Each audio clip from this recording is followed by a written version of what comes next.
तो पुण्यात्मा, जब हम परमात्मा का सहारा लेकर, सत्य का सहारा लेकर चलेंगे तो इस काल के लोक में सफल हो सकेंगे। न अपने स्तर पर कोई सत्य करने और कहने वाला कभी सफल नहीं हो पाया। तो आज हमारे साथ उस परम पिता का हाथ है जो सत्य साहेब है, जो सच्चा भगवान है, और उसी कारण से हम आगे बढ़ रहे हैं।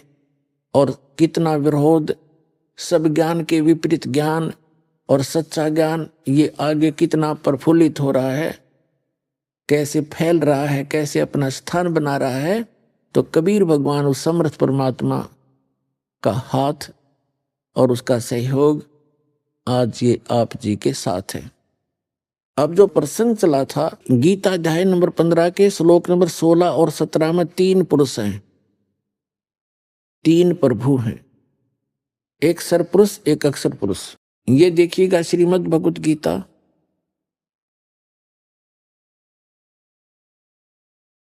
और दयाल गोविंद का इसके अनुवादक है। ये देखिएगा अध्याय नंबर 15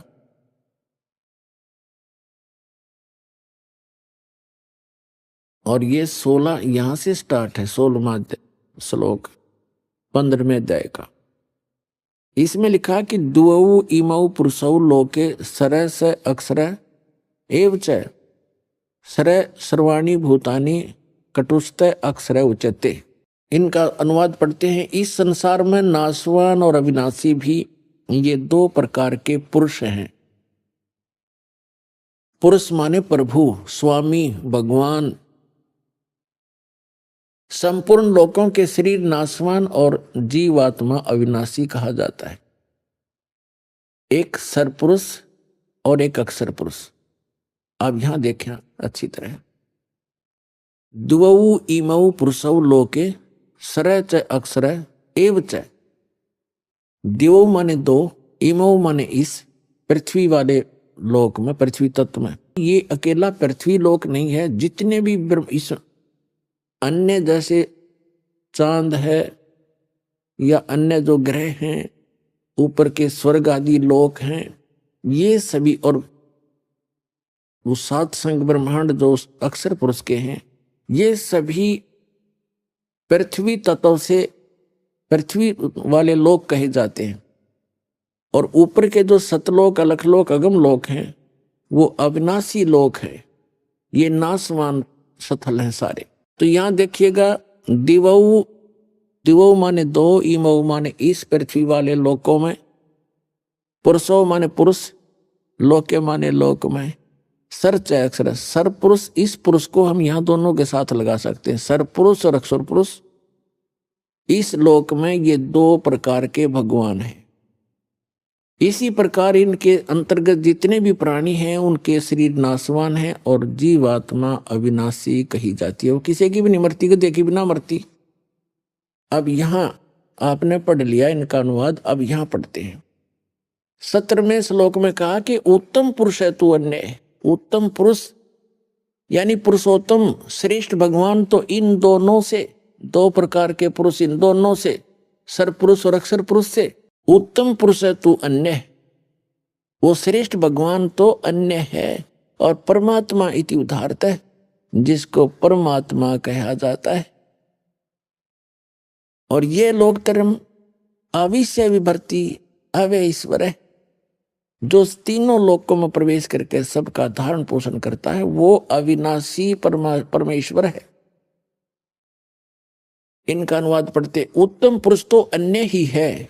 किनसे? इस सर पुरुष से और अक्षर पुरुष से, दोनों प्रकार के पुरुषों से अन्य ही है।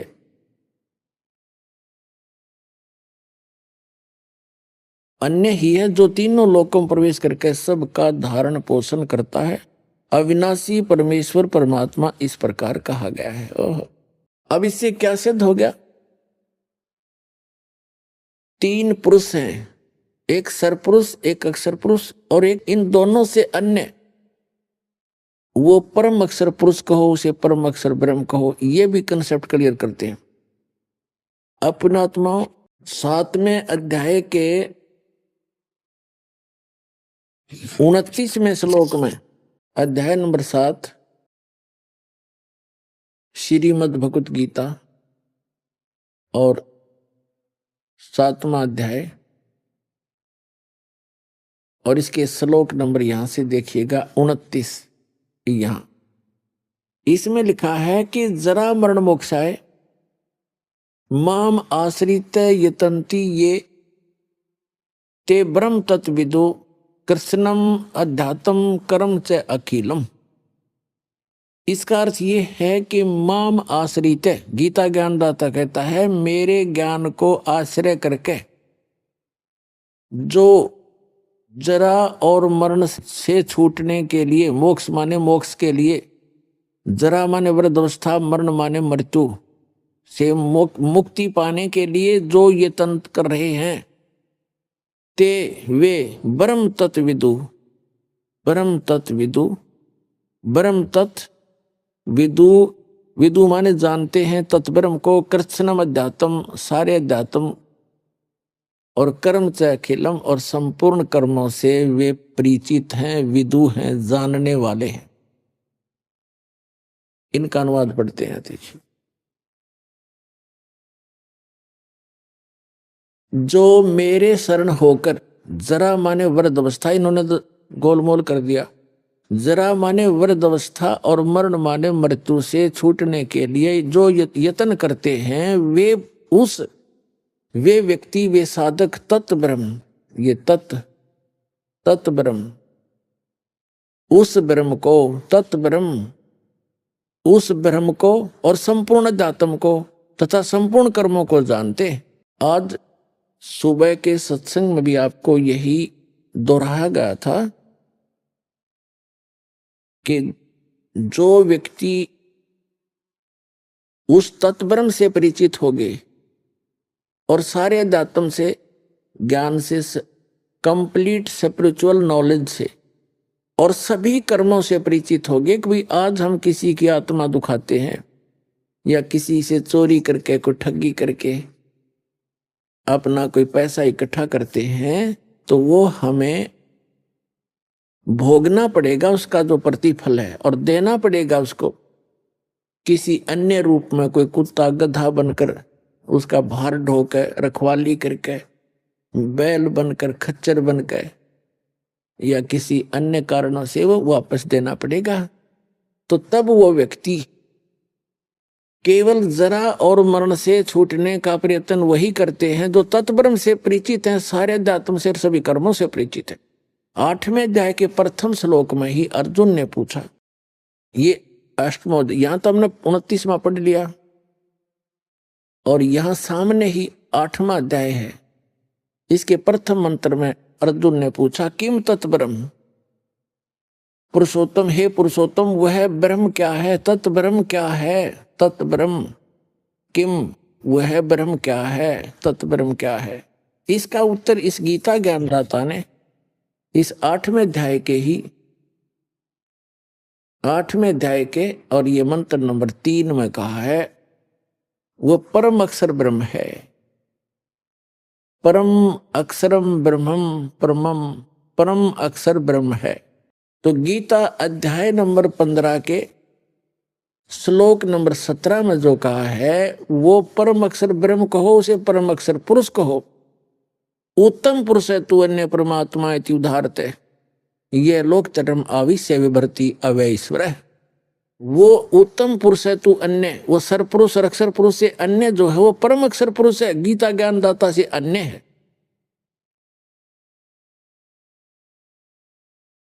अब क्या बताया 8वें अध्याय के 13वें श्लोक में गीता ज्ञानदाता कहता है, देखिएगा, ओम इति एकाक्षरम,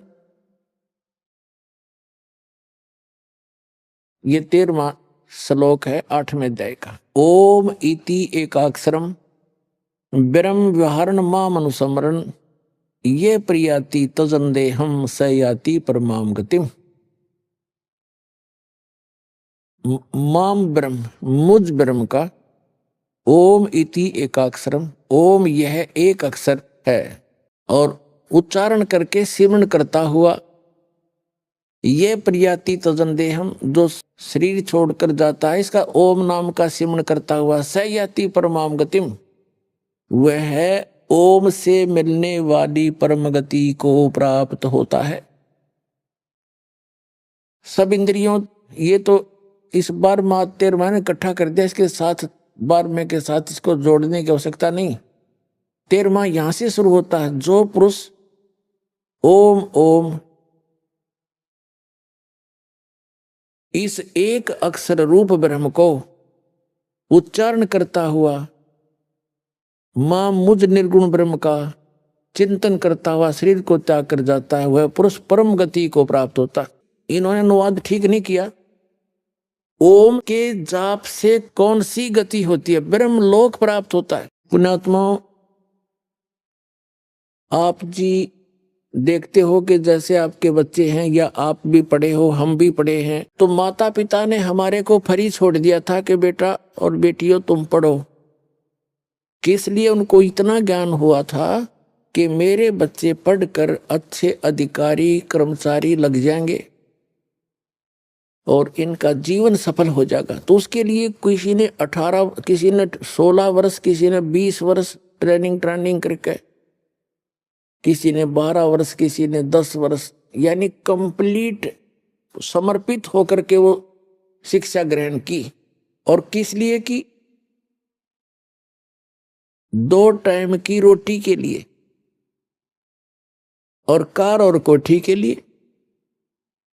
और ये अंत में ना ये कार कोठी साथ जाती है, और जिस परिवार को हम सुखी देखना चाहते हैं भगवान की भक्ति के बिना, हम अटकलबाजी लगाकर बेशक जी रहे हैं, पर कोई प्रोटेक्शन नहीं है आपके पास जब तक आप कबीर परमात्मा की शरण में नहीं आते हो। इनकी शरण में आने के बाद फिर आपको प्रोटेक्शन भी मिलेगा। तो कहने का भाव दास का यह है कि आप जी कितना समय लगाते हो और किस लिए? एक पेट के लिए, ओनली निर्वाह के लिए। चाहे बिजनेस में लगो तो भी शिक्षा मानते हो, शिक्षा होनी चाहिए, या कोई अधिकारी कर्मचारी बनो। और वो क्या है बस कभी भी मृत्यु हो जाती है। एक व्यक्ति इकलौता पुत्र उसका, और उसने उसको बहुत अच्छा पढ़ाया, उसने HCS में सेलेक्ट हो गया, SDM लग गया, विवाह की तैयारी थी, 27 साल का लड़का था, विवाह के 10 दिन रह रहे थे, अपनी ही कार में आ रहा था, एक जोटा बुग्गी से टकरा गया और एट द स्पॉट ही मर गया, खत्म हो गया। वह 20-25 साल की साधना, वह पढ़ाई भाड़ में गई और कैर टूट गया न्यारा। और अब जो आप समय लगाओगे इस मालिक की चर्चा पढ़ने में, सुनने में, भक्ति करने में, आपको यहां भी सहारा देगा और आपका सदा के लिए सुख हो जाएगा, सतलोक चले जाओगे। आपको वो स्थान मिलेगा जैसे कि आप यहाँ शिक्षा ग्रहण करके एक छोटा सा रोजगार चाहते हो, अच्छी कोठी हो जा, गाड़ी हो जा, मस्ती मारे कितनी, और उस मस्ती का पता नहीं सेकंड के बाद क्या हो जाए। उसकी तरफ परमात्मा आपको डाइवर्ट करना चाहता है, क्योंकि अब आप शिक्षित हो गए। हमारे सदग्रंथ हमारे पास है। अब जो निर्णय करने दास जा रहा है, भावदास का कहने का यह है कि आप जी इसमें समय बढ़ाओ भगवान की तरफ, और इसके साथ आपके अन्य काम भी सफल होंगे, आपकी शिक्षा भी सफल होगी, आपकी रोजी रोटी का कार्य भी जो है वो परमात्मा ही सफल करेगा। अब देखो, राजा भी जब अपने कर्तव्य से, अपने प्रयत्न से थक जाता है तो परमात्मा से अरदास करने जाता कहीं ना कहीं, और वो परमात्मा आपके साथ रहेगा तो 2 रोटी का तो झगड़ा आपका कति खत्म हो जाएगा।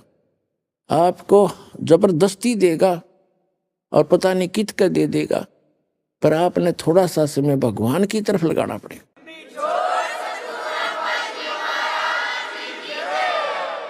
अब जो आपको कंसेप्ट क्लियर करना जा रहा है कि गीता अध्याय विराट के श्लोक नंबर 13 में कहा है, ओम इति एकाक्षरम ब्रह्म व्यवहारण माम अनुस्मरण ये प्रयाति तजन देहं स याति परमाम गतिम। मुझ ब्रह्म का एक ओम अक्षर है, उच्चारण करके सिमरण करता हुआ ये प्रयाति तजन देहम, दो शरीर त्याग कर जाता है, स याति परमाम गतिम, वो ओम से मिलने वाली परम गति को प्राप्त होता है। इसमें ओम अक्षर ही है। तो अब श्रीमद देवी भागवत यानी देवी पुराण में देवी कंसेप्ट क्लियर करेगी। हिमालय राजा को ज्ञान देते हुए ब्रह्म का स्वरूप बताते हुए कैसे निर्णय दे रही है, सुनिएगा, पढ़िएगा। ये है श्रीमद देवी भागवत गीता प्रेस गोरखपुर से प्रकाशित है।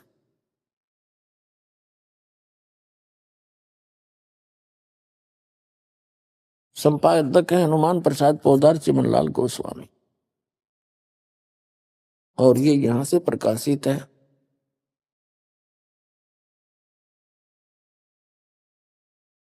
अब हम इसके 562 पृष्ठ पर आते हैं। ये 7वां स्कंद है।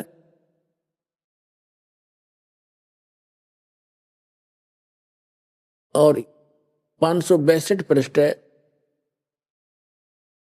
यहां पर है देवी के द्वारा हिमालय को ज्ञानोपदेश ब्रह्म स्वरूप का वर्णन। देवी जी हिमालय राजा को ज्ञान दे रही है।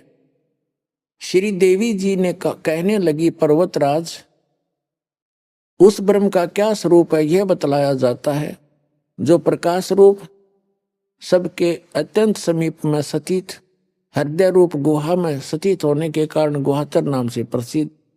यहाँ आते आते यहाँ आ जाते।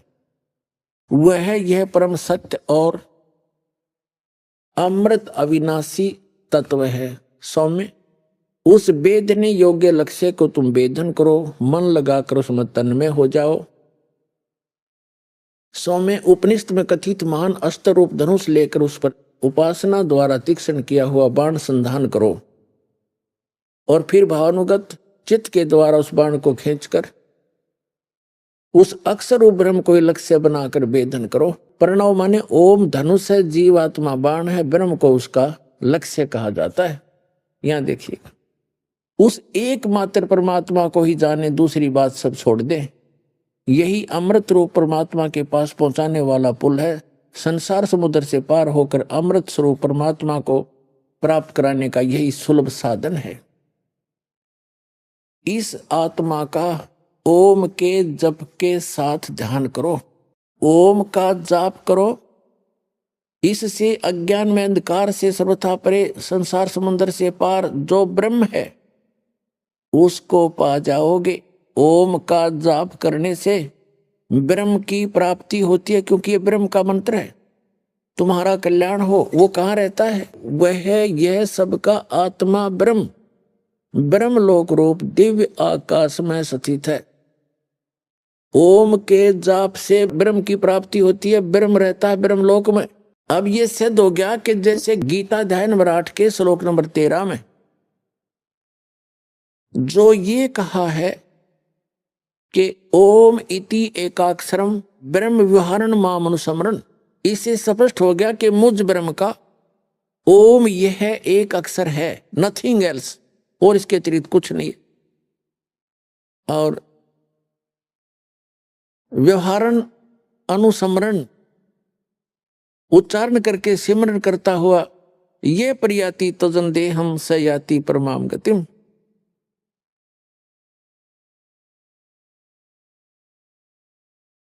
ये देखिएगा।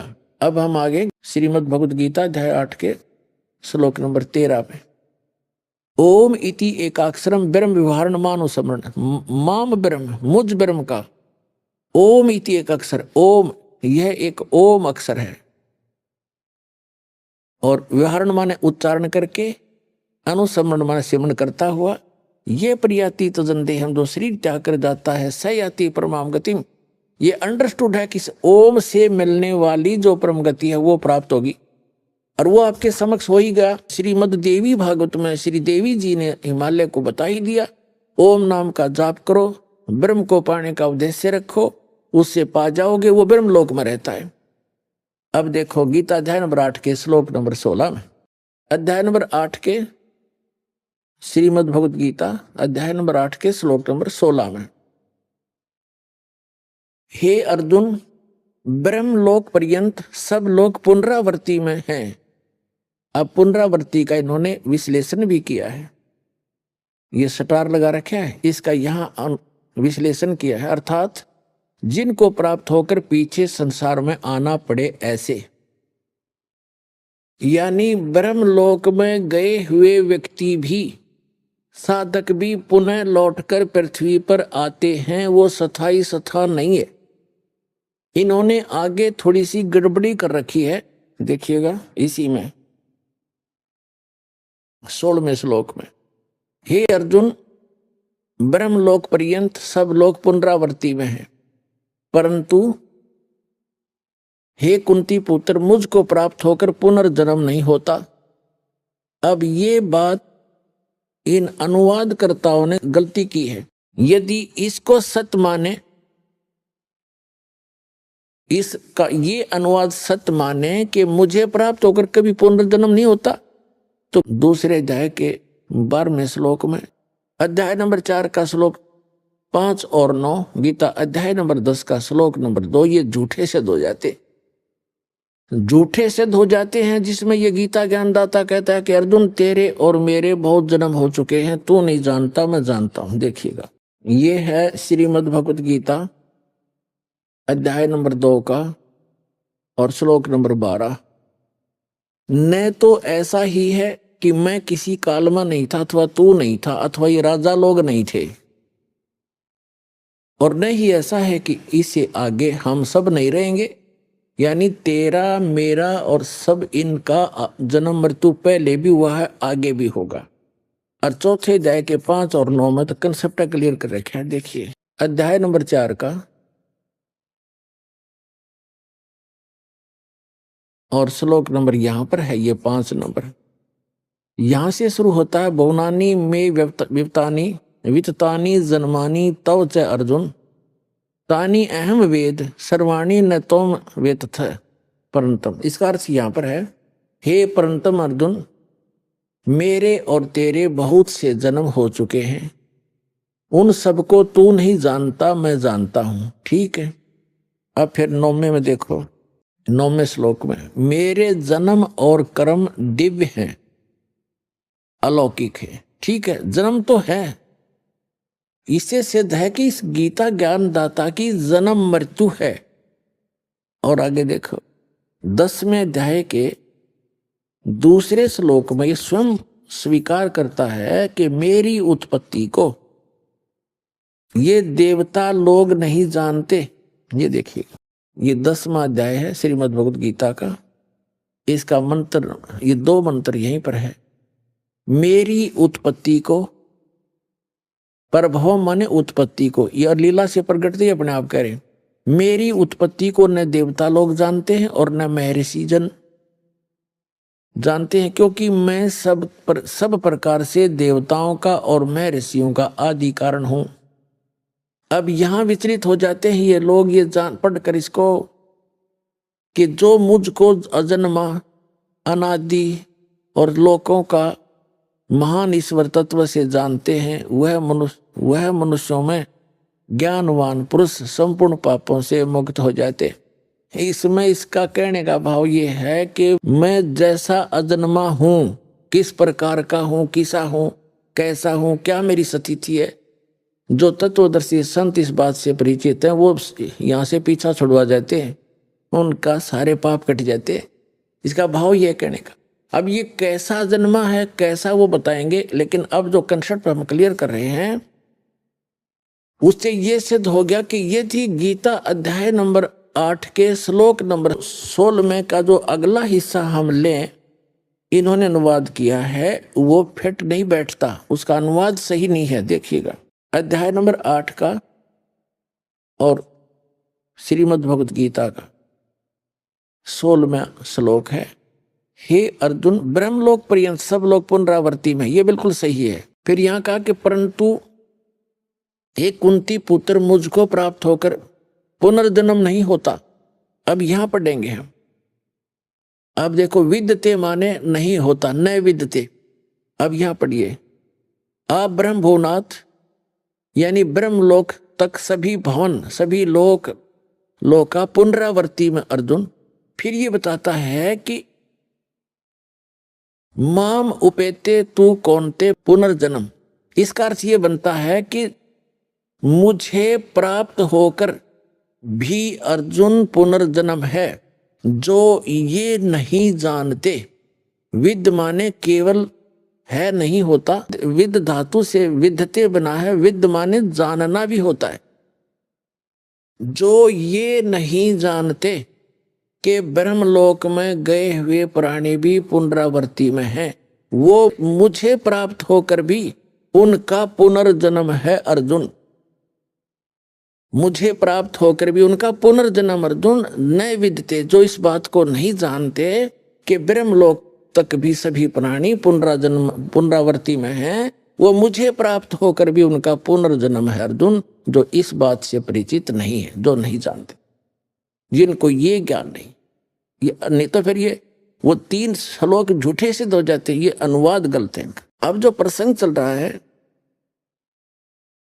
अब ये तो कहा कि ओम नाम है इसका, और ब्रह्मलोक में गए हुए प्राणी भी पुनर्जन्म होते, इसका खुद भी जन्म मृत्यु होता है।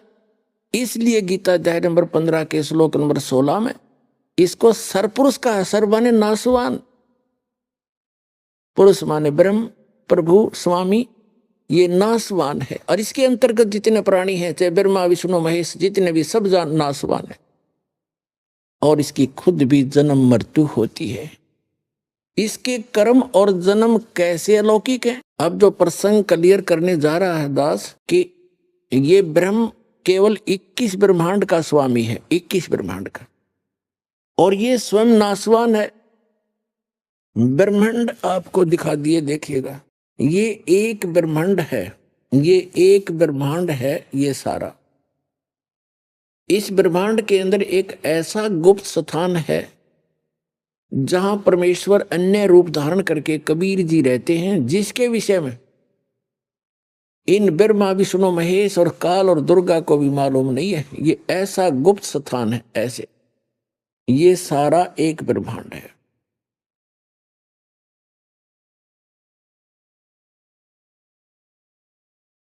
ये एक ब्रह्मांड है। ऐसे ऐसे इस काल भगवान के 21 ब्रह्मांड है, सरपुरुष के, ज्योत निरंजन के।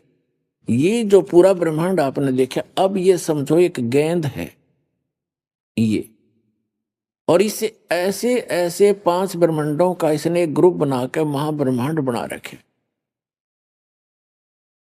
और ऐसे ऐसे 4 महाब्रह्मांडों में 20 ब्रह्मांड रोक रखे हैं। इसकी अतिरिक्त 21वां जो ब्रह्मांड है उसने यहां बनाया अलग से। ये वैसे समझाने के लिए, लिखने के लिए स्थान लेना पड़ा, नहीं तो ये इसी आकार के है, यूं समझो सारा ही ऐसा आकार है इसका। और यहां ये 11वां द्वार है, ये 11वां द्वार है जो 21 ब्रह्मांड से पार कराएगा, जो परब्रह्म के लोक में पहुंचती है। ये भी एक भंवर गुफा, ऐसे गोल आकार के हैं, ये आगे जाते हैं। ये काल का निज लोक है, यहाँ स्वयं रहता है, इस रास्ते को रोके बैठा है, यहाँ विराजमान रहता है, ये अन्य रूप धारण करके। और ये तपस्या जहाँ 1 लाख मानव शरीरधारी प्राणियों को पुण्य भून कर खाता है। अब ये इतना क्षेत्र है सरपुरुष का, ये इतना क्षेत्र है केवल सरपुरुष का, 21 ब्रह्मांड है। और ये देखिएगा,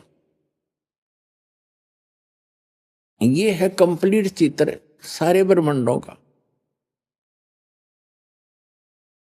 ये है कंप्लीट चित्र सर्व ब्रह्मांडों का। ये देखिएगा। अब हम यहां आते हैं, जैसे अभी आपने जो ये देखा था 21 ब्रह्मांड, जो काल का पूरा क्षेत्र देखा था, ये सरपुरुष का क्षेत्र है, ये वाला। और ये अक्षर पुरुष का है, ये इससे बाहर ये वाला। ये 7 संख ब्रह्मांड हैं, ऐसे ऐसे 7 संख ब्रह्मांड है। ये इतना क्षेत्र है, इतना। ये सरपुरुष और ये अक्षर पुरुष कहलाता है। इसको ब्रह्म, इसको परब्रह्म भी कहते हैं। और ये है परम अक्षर ब्रह्म, असंख्य ब्रह्मांड का स्वामी, जो इनके ऊपर भी मालिक है, इसके ऊपर भी मालिक है, सरपुरुष पे भी प्रभु है, अक्षर पुरुष के ऊपर भी मालिक है। ये है असंख्य ब्रह्मांड का स्वामी। ये सतलोक है, ये सतलोक, सत्यलोक कहो, सतलोक कहो, ये सारा कुछ। और इसके अतिरिक्त ये ब्रह्मांड है, यहां पर आप रहा करते थे, ये जितने ब्रह्मांड हैं, ये इससे भी बड़े बड़े ब्रह्मांड हैं, ये जितने अलग अलग ये दिखाई देते। यहाँ आपके मकान हैं, आपके महल हैं, इनके अंदर बहुत बड़े बड़े सबके, तो इन सब का मालिक ये है कबीर साहब सतपुरुष, ये परम स्थान परमात्मा का। ये 12वां द्वार है, ये 11वां द्वार, 10वां द्वार तो एक ब्रह्मांड में ही रह लेता है। 11वां द्वार ये यहाँ जाता है पर ब्रह्म के लोक में, यहाँ प्रवेश होता है, ये यहाँ निकलता है इसमें अक्षर पुरुष के लोक में। और ये 12वां द्वार है जिससे हम सतलोक में प्रवेश करेंगे। ये 11वां द्वार है जो परब्रह्म के लोक में प्रवेश किया, ये 12वां द्वार है जो परम अक्षर ब्रह्म के लोक यानी सतलोक में, सतपुरुष में के लोक में प्रवेश करेंगे। यहाँ पूरी रहने की व्यवस्था है और सब बाग बगीचे हैं, सदाबहार वृक्ष हैं, सदाबहार मेवा है और सभी पदार्थ वहां के अमृत हैं। जैसे गंगा का जल आप देख रहे हो, ऐसे लोक में भी खराब नहीं होता।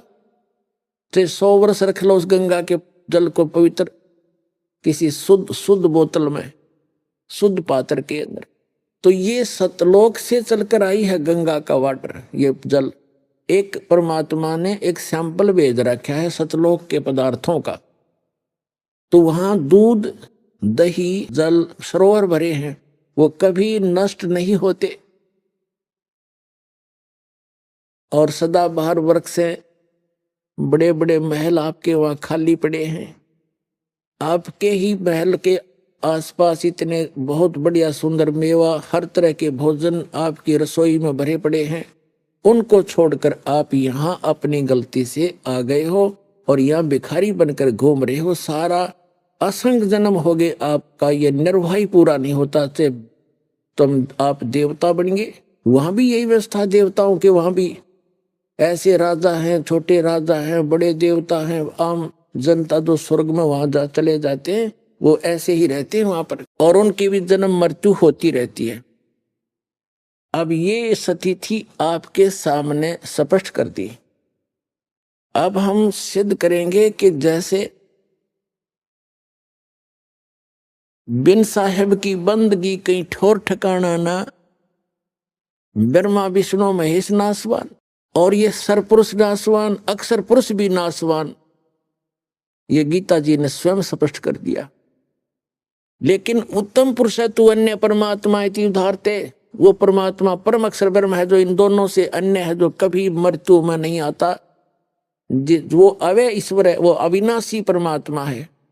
देखिएगा गीता अध्याय नंबर 2 के श्लोक नंबर 17 में, श्रीमद् भगवद गीता अध्याय नंबर 2 के श्लोक नंबर 17 में क्या स्पष्ट किया है।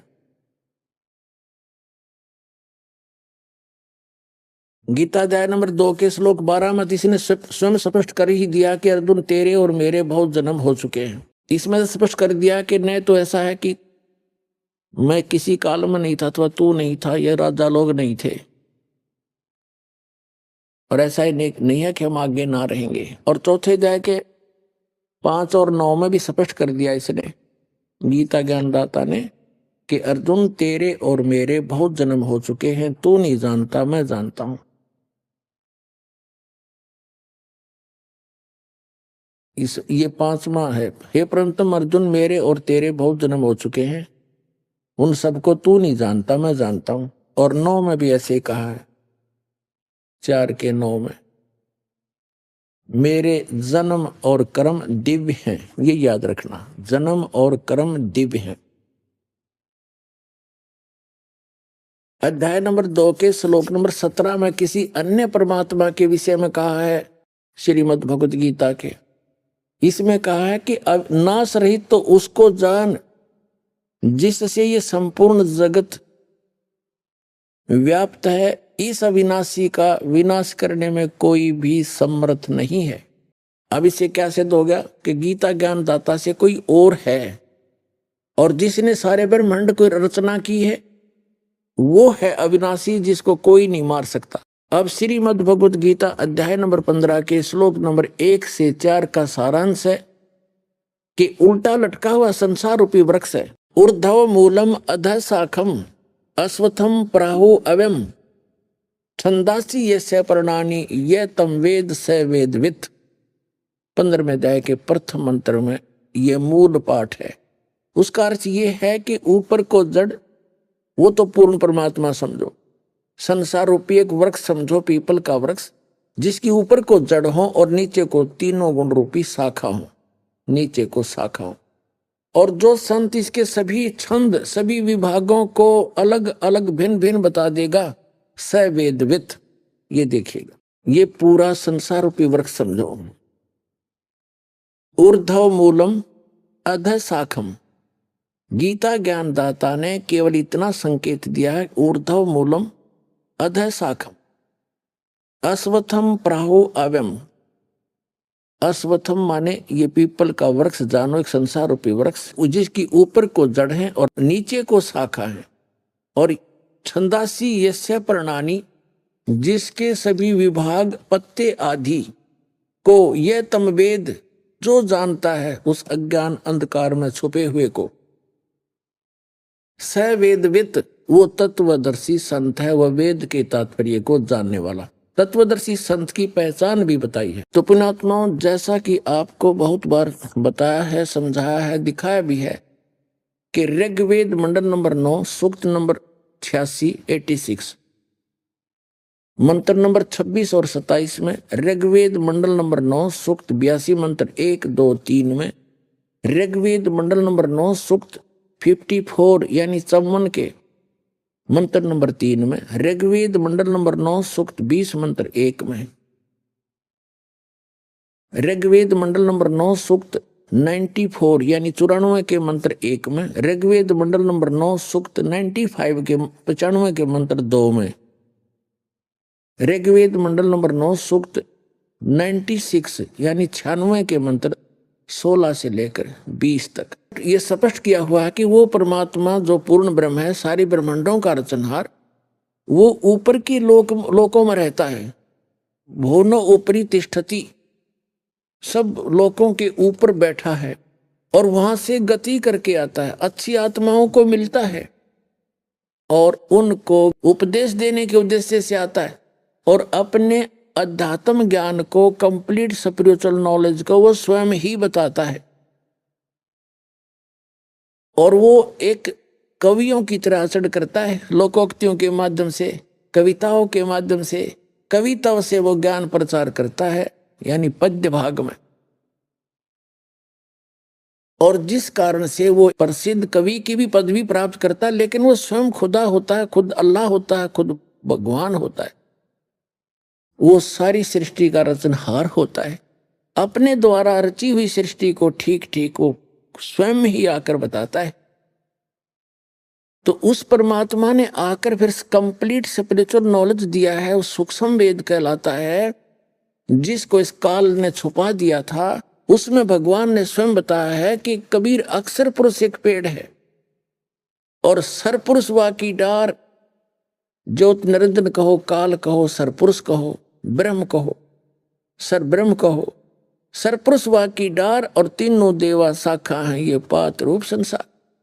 उस परमेश्वर ने ये अध्यात्म ज्ञान, ये तत्व ज्ञान स्वयं बताया और वो एक तत्वदर्शी संत की भूमिका भी करते हैं, एक अच्छे दास की भूमिका भी करके हमें दिखा के जाते हैं। भाई, यहाँ के इस झूठे यश की, झूठी महिमा के लालच में अपना जीवन नाश मत करना, लोक लाज से बचकर रहना।